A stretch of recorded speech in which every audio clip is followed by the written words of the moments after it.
بسم الله الرحمن الرحيم. ذلك عالم الغيب والشهادة العزيز الرحيم، الذي أحسن كل شيء خلقه وبدأ خلق الإنسان من طين، ثم جعل نسله من سلالة من ماء مهين، ثم سواه ونفخ فيه من روحه وجعل لكم السمع والأبصار والأفئدة قليلا ما تشكرون. وقالوا أئذا ضللنا في الأرض أئنا لفي خلق جديد، بل هم بلقاء ربهم كافرون. قل يتوفاكم ملك الموت الذي وكل بكم ثم إلى ربكم ترجعون. ولو ترى إذ المجرمون ناكسوا رؤوسهم عند ربهم ربنا أبصرنا وسمعنا فارجعنا نعمل صالحا إنا موقنون. ولو شئنا لآتينا كل نفس هداها ولكن حق القول مني لأملأن جهنم من الجنة والناس أجمعين. فذوقوا بما نسيتم لقاء يومكم هذا إنا نسيناكم وذوقوا عذاب الخلد بما كنتم تعملون. إنما يؤمن بآياتنا الذين إذا ذكروا بها خروا سجدا وسبحوا بحمد ربهم وهم لا يستكبرون. تتجافى جنوبهم عن المضاجع يدعون ربهم خوفا وطمعا ومما رزقناهم ينفقون.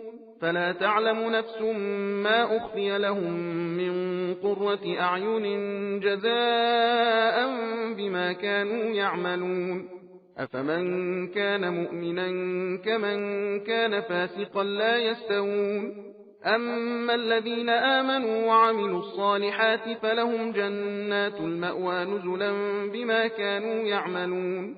وأما الذين فسقوا فمأواهم النار، كلما أرادوا أن يخرجوا منها أعيدوا فيها وقيل لهم ذوقوا عذاب النار الذي كنتم به تكذبون.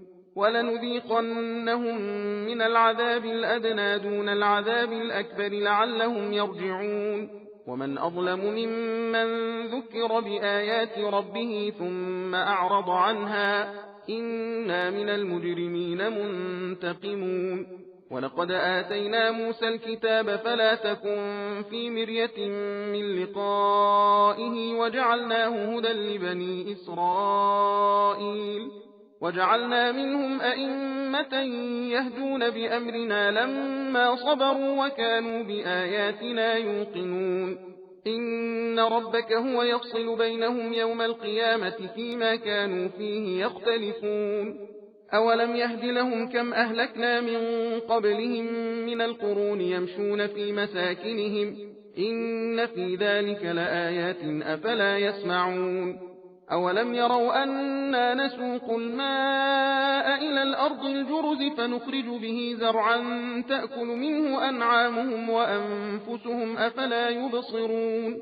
ويقولون متى هذا الفتح إن كنتم صادقين.